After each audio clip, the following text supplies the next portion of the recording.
Shulman Nesanel Gantz. Start again. It's like we're starting from scratch. Starting from scratch. Levi Rosner? Levi Rosner. My company name is LR Custom, Architectural Millwork. What does LR stand for? Levi Rosner. Okay, I figured it out. Yeah, okay. And so explain to what you do. You said custom millwork. What does that mean? I do custom millwork is basically now in the city when there is so many competition in multi-unit residential buildings. Every person wants to move into the city or whatever. Where in Brooklyn they have multiple choices. So what do you do to get somebody to choose your building versus the next door neighbor? So that starts by marketing, right? So I'm a part of the marketing in every building. They make attractive lobbies and amenities, public spaces. So when you say the word millwork, I'm associating it with wood. Yeah, I always tell people, if you don't know what millwork is, then you're not my customer. Ah, okay. I think of a shtender. You're saying you used to make. What's your background? Tell me your background. How old are you? I'm 34 now. 34. Okay, tell me your background, parnussa. What's your first job you ever did? So my background tells everything to other upcoming entrepreneurs that they want to enter the workforce. Everything is possible these days. So I grew up in a little place, Kasho. Okay, it's the most famous place in the United States that you can find. Kasho. Where's Kasho? Kasho is in Bedford Hills. Okay. A small little shtetl. Maar zij doen in Kasho, ken de Kasho roof. Okay, that's a shtetl. I didn't know. So he had a yeshiva there, and a few of his talmidim came to live there. See that? It's still a very small town, right? So It's still an active city? Yeah. It actually grew a little bit. Like when I was there, I was like 24 people living there. Now it's a lot more, like 50. Wow. I love that. I didn't know that. So I used to tell people, where I entered in the woodwork business is because I had no friends to play with. I had to play with the trees. I gotta know the tree language. People asking me, why are you cutting them? I say, I'm shaping them up. I'm making them nicer. Did you actually make shtenders? I used to make shtenders. Yeah, that's what I said. He asked me. Amazing. I was a bucher. I used to make shtenders.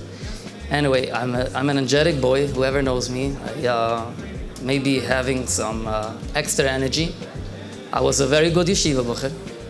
I was doing very great in school, but then I got married here. I moved over to Borough Park, and I was in kollel for 2 years, like most people do. Then had to start paying bills.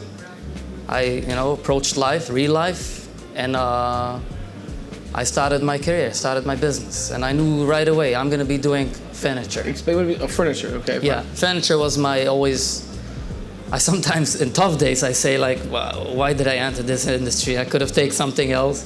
But I used to play with trees from when I remember myself. So you started by working on furniture, like literally making your own furniture? I started off with a partner. He was many years in the business. You say the business, explain the business, making furniture? The business is, it's divided in two parts. The architectural millwork I actually started doing later, like in 2016. Right. 2011 I opened my business. I did private libraries, shuls, or kodesh, this kind of things. The reason why I started there, because I didn't know about this. It's more kind of a professional business I do right now. It's more formal. That was friends and family doing some nice stuff. And at the beginning I thought I'm going to be the one cutting the wood, sanding, staining. So I had put myself all the way into the details of how to really make the piece of furniture. After a little while, I saw that the money and is someplace else. It's not necessarily be the one making it. It's be the one managing it. And I started to make a lot of research. At that time, Komavasa was new, and Komavasa business was new. Over there was like good people coming in and explaining young, you learned stuff from them. Uneducated people what business is all about. I don't like the word uneducated, but it's okay, yeah. Yeah, but it is. Uneducated in what way? You had yeshiva education. You never did no business yet. Fine. No, I constantly say that yeshiva education is the best education for business because you gotta be a mensch. Very good. That makes you be a man, okay? But still, you gotta learn. Business, right? You gotta learn the basic, the olive in business. Fine, right? Kumet salafu, right? Yeah. So that So I was starting to, since I knew I don't know anything, I started absorb what other people are telling me to do.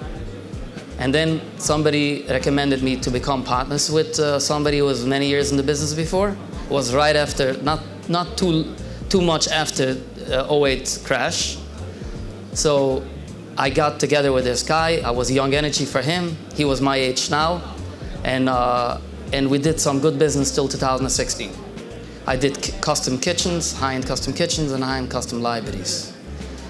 Then I was more for the custom furniture, not so much for kitchens, and he was more for kitchens. So you split. So we split in good faith, and he went kitchens, and I went furniture, and we still talk to each other. And a little while after, like in 17, I started the millwork industry. Started with smaller projects, and then. What's today? Today, 2020, almost to 23, right? How many people work in your company today? You have any employees? Yes. How many employees do you have? Around 35. 35 employees? Yeah. Within 2 years? No, within 10 years. Since 2011. You split, so... Yeah, but since 16, yeah. So let's hear about it. That's a lot. Tell me about that. It's not a lot. I'm looking for more, by the way. It's amazing, Baruch Hashem. So let's define your work. What do you do day to day? Explain to what does it mean, millwork? Average company, a business, a building, you come to, they call you up. What are you doing for them? So millwork is a very complicated item that has to be implemented in those buildings, right? Any contractor I had recently a contractor, he was doing high-rise, big buildings. And I started to do with him a lobby and something in a new upscale building. And I saw that he's a little bit so anxious, like he's not talking to the Zach. I asked him one day and I said, I know you're a big contractor. Have you ever done buildings like that? So he said, no, honestly, I never have done a building with amenities. So hey, here you go. I gotta teach you how to do it.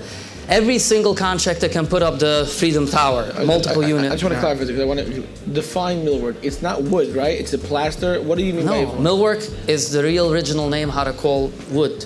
Exactly. I know. So is everything that you provide actual wood today? I'm architectural millwork. Now what I provide is anything architectural belonging in those public spaces, which can be architectural metal, upholstery, stone, metal is a big issue to them. How would you define the difference between millwork and simple construction, right? Someone calls you up, or someone calls a contractor, they're building a building, they're making a lobby, they know what they're doing, but yet they call you, it's different, right? What do you provide differently than an average contractor? I'm not, why are you calling me a contractor? You're not. I said, so how are you doing things nicer and different? The GC is the one who's putting up the building, and he knows everything about construction. He knows everything about every single trade that he has to get in. Plumbing and everything, kitchens, he knows about everything. You have a kitchen at home, right? Everybody has a kitchen at home. But not everybody has millwork, custom amenities. 100%. So it's very inconsistent. The designs are always crazy. As year by year, the design's only getting crazier. Designs used to be done here, local. Now it's being done all over the country. Everybody has designers everywhere. So you're getting ideas from all over the place, and it's being put on a preliminary plan. It's not even a complete plan. And that plan is being thrown to me, asking me to price the job.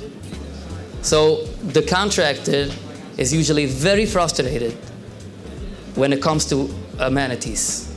Many contractors don't even want to touch high-end buildings for that reason, because they are afraid that they're going to fail by the amenities. And you can't get any tenant move in unless... So when you sign amenities, do you actually do apartments also, or just lobbies usually? Apartment, I do only private residential, high-end residential. That's a separate part of my company. So you have 35 employees. What do most of your employees do? The commercial is more of a employee need company. Residential is like two people. No, I know. To the commercial, what do most of your employees do? Are they sales? They actually do the work? We have. The first thing is in sales, marketing, sales, takeoff, estimation. This is a big portion of the job that has to get done. Then once we close a deal, it has to go to a project management team that they're going to go through all the submittals and samples and everything, getting everything together to get it approved.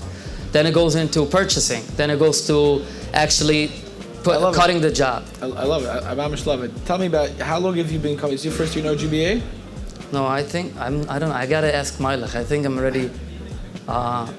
I don't know, 16, 17, 18, 19, 20, 21, 22. So I think Have you ever? I think since the first one, or maybe the second one. Have you ever gotten business that you know came from here?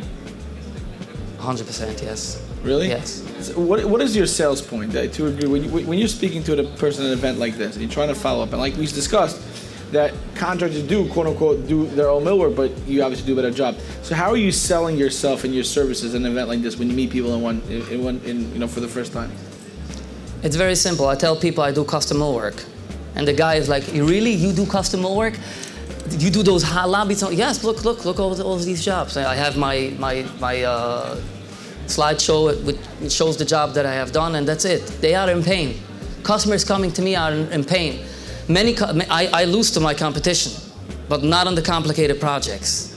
Complicated projects, people know they go to LR. We have the team. We have the brains behind the scene in figuring out stuff. Designers. It's right now between the Heimsche at least.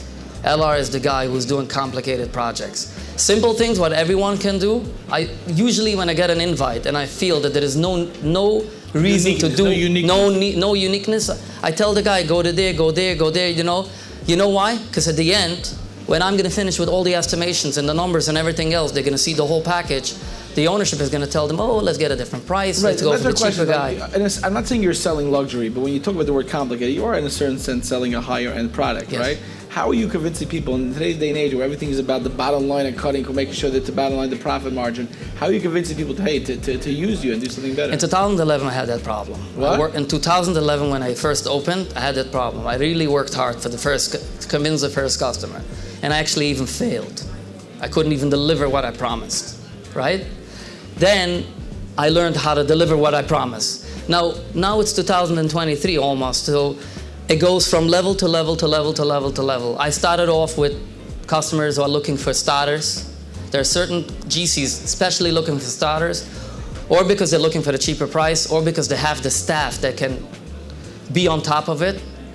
But then there are some contractors, they have no time to have all these problems.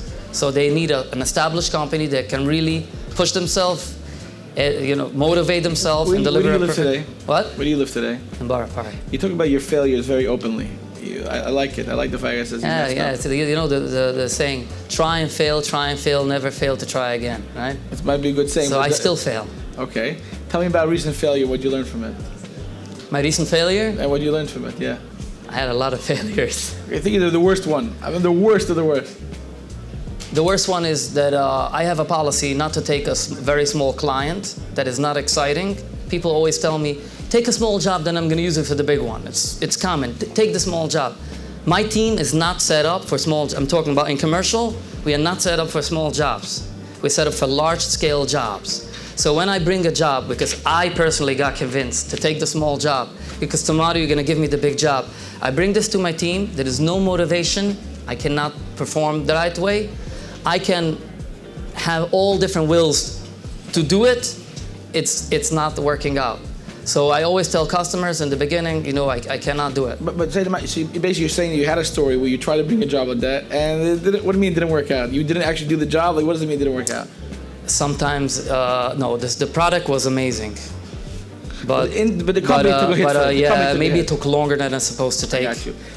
But I love the way you're very soft-spoken young man, and if you came in here telling me, you didn't tell me that you have a company with 35 employees, like you said, I would have held you maybe Rosh Kollel or dying somewhere. Right? I am Rosh Kollel and dying. Yeah, where? Yeah, in my company. Very good. You have chavristas in your company? I have chavristas in my company. Yeah, do you actually have learning systems? Yeah, I have interesting chavristas, yeah. I have a variety of chavristas. Yeah, I'm sure. But I'm serious. Do you actually have a learning program going on in your company? In my company, no. Okay. No. Maybe that's gonna, I'm usually not going on camera. I'm not going on live TV. Yeah. So I'm not looking to do anything very dramatic. So how do you deal putting a sheet in the middle of the day. How do you deal with stress, Mr. Levi? I don't deal with it. What does that mean? To be honest, stress is a big problem. Right. I have stress. What should I tell you? What do you do with it? First of all, I took some courses how to handle stress. So I have some tricks of how to handle stress, but really how I handle stress lately, there is one very famous guy, Shimon Spitzer. He has kollel Shiram. And without him, I wouldn't be in business. So the answer to that is I agree. Let me explain what that means though. But that's a very overall concept. Meaning, when a person is more baruch and more b'tuchen HaKadosh Baruch Hu, he can handle everything. I agree with that. I'm saying, and by the way, it's funny because somebody asked me recently, how do you deal with stress? Someone asked me, I'm like, I have no idea. I just asked the question. It's much easier to ask the question. but when you're actually like tense, it's very hard to get out of a situation when you're in a vase. Did you ask him? Yes. So what I do in those times, I have always a consultant, call it a mentor, somebody that I can pick up the phone, not in my business. I don't want to intoxicate the environment and be like negative. So I call an outside person who is following along my business. So I give it out. Once I give it out, it's out. Who's your mentor? It's someone you hired privately? Yeah. Are you happy with her? I'm not. It's gonna. Right now, it's yeah. Are you happy with her? She actually helps you? She? Yeah. It's not a she. Oh, it's a he. He actually helps you? Yeah, but I have a she too. Yeah, my wife. Very good. If your wife is your mentor, it's over, brother. I'm just telling you right now. But okay, hatzlacha with that. Anyway, we appreciate you for coming. Thank you so much. And thanks, fantastic. meeting. Good job.